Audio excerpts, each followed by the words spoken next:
Hello student, तो कैसे हैं आप लोग। मुझे उम्मीद है कि आप बहुत अच्छे होंगे। तो जैसे कि आपने देखा होगा चैप्टर 8 का पार्ट 1 और पार्ट 2, आज चैप्टर 8 का पार्ट 3 के साथ हम लोग 51 क्वेश्चन से 75 क्वेश्चन को डील करेंगे। तो जो भी बच्चे हमारे चैनल पर नए हैं उनसे रिक्वेस्ट है कि चैनल को सब्सक्राइब कर लें और ज़्यादा से ज़्यादा वीडियो को शेयर करें, ताकि आपका भाई जो आपके प्रति मेहनत कर रहा है उसका फल तो उसे मिलना ही चाहिए, है ना। तो जितना भी बच्चे हैं, आगामी एग्जाम के लिए आपको टेंशन नहीं लेना है। इससे ज़्यादा जो मैं बता रहा हूँ आपको एग्जाम में कुछ भी नहीं आएगा। जो मैं बता रहा हूँ वहीं से आपको एग्जाम में आएगा, लेकिन उसके लिए आपको मेहनत करना होगा, हर एक वीडियो को ध्यान से देखना होगा और सारे टॉपिक को याद आपको करना होगा, ठीक है ना। ताकि एग्जाम में जाए तो हर एक टॉपिक को गहराई से देखते हुए दम आंसर सही करते हुए अच्छे नंबर से पास हो, ठीक है ना। तो चलिए, मेरी शुभकामना आपके साथ है और आज का वीडियो हम शुरू करते हैं। तो ऑब्जेक्टिव के साथ 51 ऑब्जेक्टिव के साथ आज का पहला क्वेश्चन। तो आज का पहला क्वेश्चन क्या कहता है बेटा, रोगी के शरीर में रोगाणुओं को नष्ट करने वाली औषधियां हैं। रोगी के यानी कि रोगी के शरीर में, है ना। कभी कभी यहाँ पर जो लाइट का सेटअप है उसकी वजह से वर्ड्स का सही ढंग से दिखाई ना पड़ता है, इस वजह से थोड़ा दिक्कत होता है प्रोनाउंसिएशन में। तो रोगी के शरीर में रोगाणुओं को नष्ट करने वाली औषधि है। तो रोगी के शरीर में रोगाणुओं को नष्ट करने वाली जो औषधि होता है वो एंटीबॉडी होता है, ठीक है ना। एंटीबॉडी हमारे शरीर में रोग फैलाने वाले रोगाणुओं को नष्ट करता है और हमें अनेक रोगों से सुरक्षा प्रदान करता है। तो याद है बेटा, रोगी के शरीर में रोगाणुओं को नष्ट करने वाली औषधियां जो है एंटीबॉडी होता है। क्या होता है बेटा?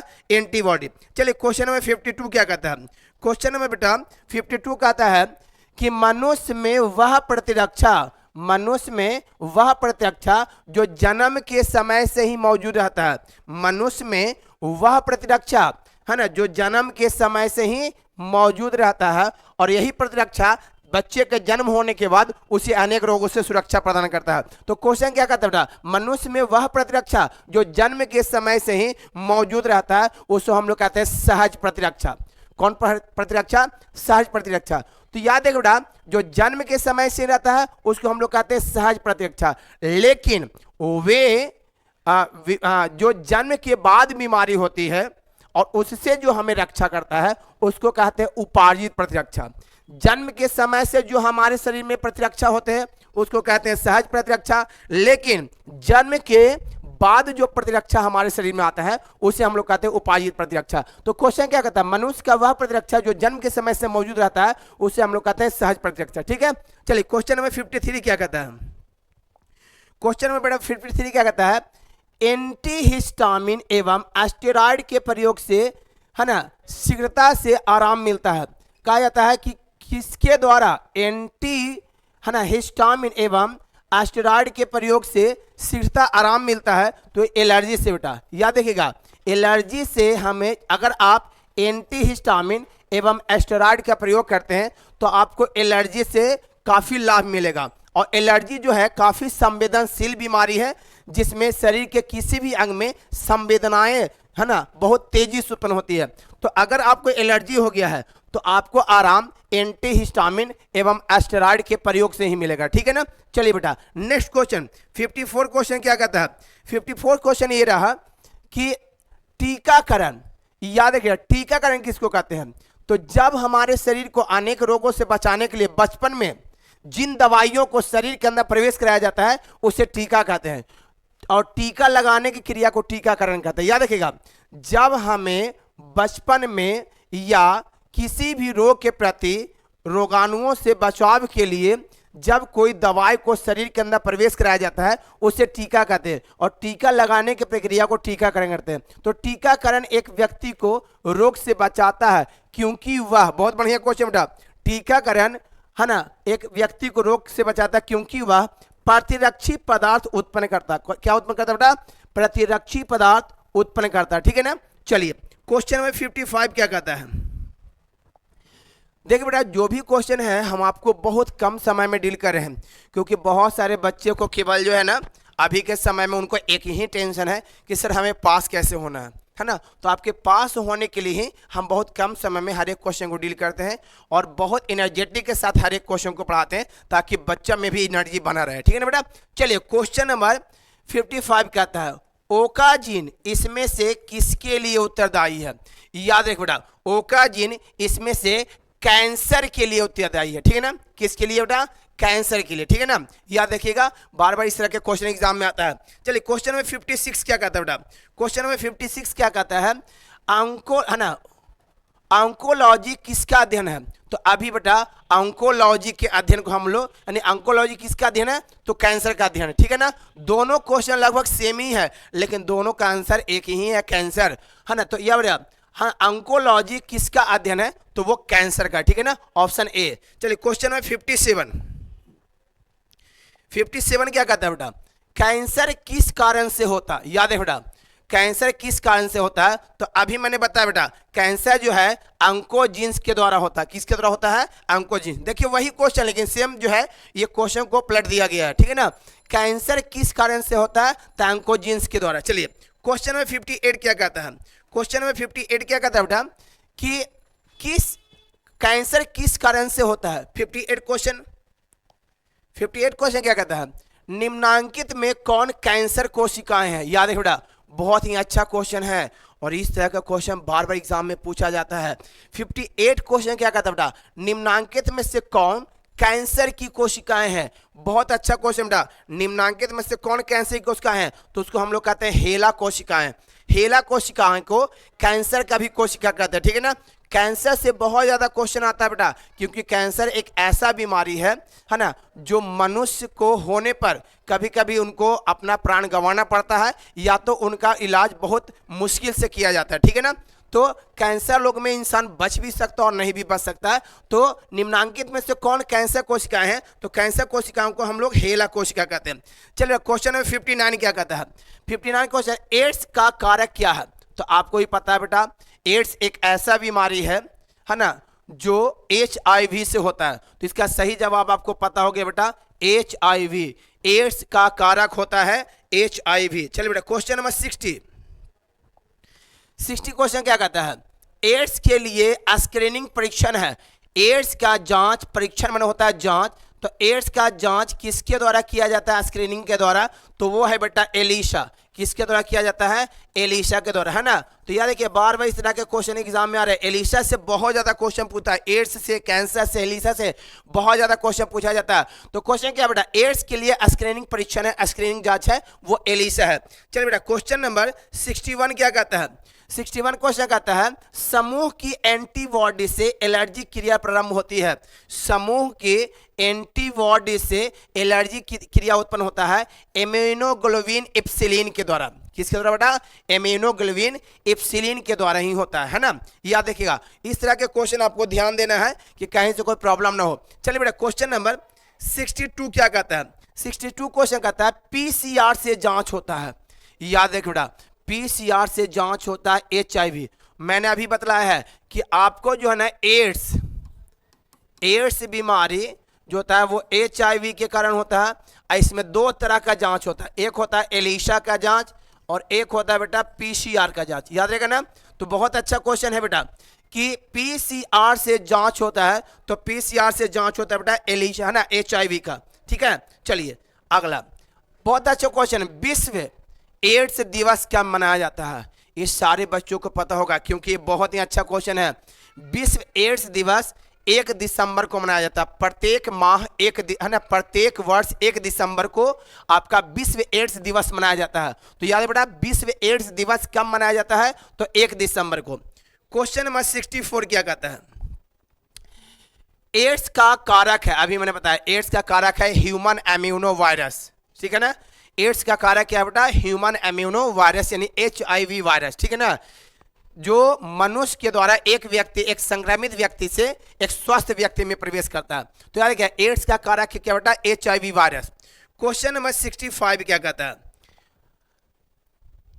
एड्स का कारक HIV वायरस सर्वप्रथम किस कोशिका को नष्ट करता है। एड्स जिस कारण से होता है वो कौन सा वायरस है, HIV। और HIV वायरस में कौन सा कोशिका को सबसे पहले बार नष्ट करता है HIV, तो याद है बेटा हेल्पर टी लिम्फोसाइट को, हेल्पर टी लिम्फोसाइट कोशिका को HIV वायरस जो एड्स का कारक है सर्वप्रथम नष्ट करता है। तो याद है बेटा, बहुत ही अच्छा क्वेश्चन है, 65 का आंसर ए। चलिए 66 क्वेश्चन क्या कहता है, 66 क्वेश्चन कहता है बेटा, इनमें से पश्च विषाणु कौन है। बहुत बढ़िया क्वेश्चन बेटा। तो इसमें से पश्च विषाणु ह्यूमन एमिनो डिफिशियंसी वायरस है। याद रखना, इनमें से पशु विषाणु कौन है? तो ह्यूमन एम्यूनो डिफिशियंसी वायरस है। ठीक है ना, तो याद बेटा बहुत ही अच्छा ही क्वेश्चन होता है। ठीक है ना, और आगामी एग्जाम में ये क्वेश्चन आप देख सकते हैं, पूछा गया क्वेश्चन है। इसमें से ज्यादातर मैं क्वेश्चन वही बता रहा हूं जो आपको आगामी एग्जाम में पूछने की ज्यादा संभावनाएं हैं। क्वेश्चन में बेटा 67 क्या कहता है ना, चिकनगुनिया रोग का संक्रमण किससे होता थी? याद रखिए बेटा, चिकनगुनिया रोग का जो संक्रमण होता है एडिस मच्छर से होता है। किससे होता है बेटा? एडिस मच्छर से, यानी एडिस मच्छर से जो है ना चिकनगुनिया रोग होता है। याद रखते हैं, चिकनगुनिया रोग का संक्रमण होता है क्या बेटा? एडिस मच्छर। याद रहेगा, यानी ऑप्शन हमारा क्या हो गया? बी। क्वेश्चन नंबर 68 क्या कहता है बेटा? क्वेश्चन नंबर 68 क्या कहता है कि बुचरेरिया ब्राउन कफ टाई जो हाथी पांव रोग का कारण है, बुचरेरिया ब्राउन कफ टाई आदमी में फाइलेरिया यानी कि हाथी पांव, कौन पांव बेटा? हाथी पांव, जिसको हम लोग एलिफेंटियासिस भी कहते हैं, रोग पैदा करता है। यह किस समूह का है? याद है बेटा, बुचरेरिया ब्राउन कफ टाई आदमी में फाइलेरिया रोग उत्पन्न करता है। यह किस समूह का है बेटा? तो ये जो है हेलमिंथ है। क्या है बेटा? हेलमिंथ समूह का है। बुचरेरिया ब्राउन कफ टाई हेलमिंथ समूह का है। तो क्वेश्चन नंबर 68 का ऑप्शन क्या बेटा? डी हो गया है ना। चलिए क्वेश्चन नंबर हम लोग है ना 69 में आते हैं। 69 क्वेश्चन क्या कहता है बेटा? ट्रिपल एंटीजन टीका का उपयोग नहीं होता। बहुत अच्छा क्वेश्चन बेटा। तो ट्रिपल एंटीजन टीका का उपयोग, इनमें से 4 बीमारी है किसमें जो है ट्रिपल एंटीजन टीका का उपयोग नहीं होता है, तो वो है बेटा टाइफाइड के लिए। टाइफाइड एक ऐसा बीमारी है जो दूषित जल और दूषित भोजन को ग्रहण करने से होता है, और इस टाइफाइड का जो जांच होता है बिडाल परीक्षण के द्वारा किया जाता है। तो इसमें जो है ट्रिपल एंटीजन टीका का उपयोग नहीं होता। ये सभी के साथ ट्रिपल एंटीजन टीका का उपयोग किया जाता है, बट टाइफाइड के साथ ट्रिपल एंटीजन टीका का उपयोग नहीं किया जाता। चलिए बेटा क्वेश्चन नंबर 70 क्या कहता है ना? 70 क्वेश्चन कहता है निम्नलिखित में से कौन सा विषाणु जनित रोग एक जोड़ी है? वो कौन सा इन चारों में है जो वायरस से होने वाला रोग है ना? तो आप देख सकते हो बेटा, खसरा तथा रेबीज, ये दोनों जोड़ी ऐसा है जो वायरस के कारण होता है। ठीक है ना, वायरस है ना। रेबीज आपको पता ही होगा, कुत्ता को काटने से होता है, यानी रेबीज जब कुत्ता काटते हैं तो रैबिड वायरस के कारण रेबीज होता है, जिसमें रोगी को पानी से डर लगता है। और ये जो रेबीज में क्या होता है, रोगी को पानी से डर लगता है, तो उस बीमारी को हम लोग हाइड्रोफोबिया के नाम से भी जानते हैं। ठीक है ना, तो रेबीज बीमारी का एक और नाम है हाइड्रोफोबिया। तो निम्नलिखित में से कौन सा विषाणु जनित रोग का एक जोड़ी है? वो है खसरा तथा क्या बेटा? रेबीज। ये दोनों जो है विषाणु से होने वाला, जबकि इसमें अधिकांशतः जो आप बीमारियां देख रहे हैं ये जीवाणु और विषाणु दोनों से होने वाला है। लेकिन यहाँ केवल पूछा जा रहा है विषाणु से होने वाला जोड़ी, तो ये दोनों जो रोग होता है ये दोनों विषाणु से होता है। ठीक है बेटा, खसरा तथा रेबीज, ऑप्शन बी। चलिए क्वेश्चन नंबर 71 क्या कहता है? 71 क्वेश्चन कहता है मनुष्य में दाद बीमारी होती है, तो मनुष्य में दाद कवक के कारण होता है। यार बेटा, दाद क्या होता है ना कि दाद किसी भी स्किन पर गोलाकार रूप में होता है और ये बार बार खुजलाने का मन करता है, और यह जो बीमारी होता है वो कवक द्वारा होता है। ठीक है बेटा, चलिए क्वेश्चन नंबर 72 क्या कहता है ना? बूंद संक्रमण क्या है? बहुत अच्छा क्वेश्चन बेटा। क्वेश्चन नंबर 72, शायद आपको पता लग रहा हो कि हमारी बूंद क्या है, पानी का बूंद की बात नहीं किया जा रहा है। बूंद संक्रमण जो है क्या है बेटा? तो याद है बेटा, बूंद जो संक्रमण है वो न्यूमोनिया का रूप है। न्यूमोनिया किसका रूप बेटा? तो बूंद संक्रमण क्या है? न्यूमोनिया है। ठीक है बेटा, चलिए क्वेश्चन नंबर 73 क्या कहता है? बहुत अच्छा से हर एक क्वेश्चन को देखिए बेटा, आपको परेशान नहीं होना है। क्वेश्चन है भोजन की विषाक्तता किसके कारण होती है? भोजन की विषाक्तता किसके कारण होता है? तो वो है क्लस्ट्रीडियम के द्वारा। किसके द्वारा? क्लस्ट्रीडियम टिटाइनी, है ना। तो याद रखना, भोजन की विषाक्तता किसके कारण होता है, यानी भोजन में विष किसके कारण होता है? तो क्लस्ट्रीडियम के द्वारा होता है। ठीक है बेटा, बहुत अच्छा क्वेश्चन है। क्वेश्चन नंबर 74 जो सेकंड लास्ट क्वेश्चन होने वाला है बेटा, वो बहुत ही अच्छा क्वेश्चन है। कहता कुष्ठ रोग कौन हो बेटा? कुष्ठ रोग किसके कारण होता है? कौन हो बेटा? कुष्ठ रोग किसके कारण होता है? तो कुष्ठ रोग जो होता है माइकोबैक्टीरियम द्वारा होता है। किसके द्वारा बेटा? माइकोबैक्टीरियम के द्वारा कुष्ठ रोग होता है। ठीक है ना, आप देख सकते हैं हर एक क्वेश्चन हम आसानी वे में हम आपको बताते जा रहे हैं। बहुत सारे बच्चों को याद भी रहता होगा और जब वो वीडियो देखते होंगे तो पहले ही आंसर गेस कर लेते होंगे कि इसका आंसर ये होगा, और जब हम उनको आंसर बताते होंगे तो उनको बहुत खुशी होती होगी। यानी वीडियो से आपका ऑब्जेक्टिव भी क्लियर हो रहा है जो आपको याद है, ठीक है ना बेटा, और जो नहीं याद है वो तो आपको ऐसे भी क्लियर हो जाएगा। ठीक है, चलिए लास्ट क्वेश्चन के साथ हम अपना वीडियो समाप्त करेंगे। तो क्वेश्चन नंबर 75 क्या कहता है बेटा, है ना, विश्व एड्स दिवस। ये क्वेश्चन रिपीट हो चुका है, खैर कोई बात नहीं, क्वेश्चन छूटना नहीं चाहिए, है ना। क्वेश्चन अगर रिपीट हो जाए तो वो आपके लिए और अच्छा है। विश्व एड्स दिवस मनाया जाता है 1 दिसंबर को। कब मनाया जाता है बेटा? 1 दिसंबर को, ठीक है ना, आप सभी बच्चों को पता होगा। तो आप देख सकते हैं बेटा, हमने अध्याय 8 में टोटल 75 क्वेश्चन को कवर किया है। इसमें हम ऐड करने वाले हैं 25 क्वेश्चन, और यानी टोटल 100 क्वेश्चन को कवर करेंगे, जो पार्ट 4 के साथ हम लोग डील करेंगे, है ना बेटा, याद देखिएगा। तो कोई भी बच्चों को अगर ऑब्जेक्टिव में प्रॉब्लम होगा बेटा, आप हमें कमेंट कर सकते हैं, हम आपके कमेंट्स को पढ़ते हैं और जो भी दिक्कत होगा आप हमें बताएं, ठीक है ना। ऑब्जेक्टिव में हमारा कैसा लगा, जो हमारे बच्चे चैनल पर नए हैं वो ज़्यादा से ज़्यादा इसको शेयर करें, जो नए हैं सब्सक्राइब करें, शेयर करें, लाइक करें, कमेंट जरूर करें, है ना। तो चलिए बेटा, आप आज के लिए इतना ही, है ना। हमारे चैनल से बने रहने के लिए धन्यवाद।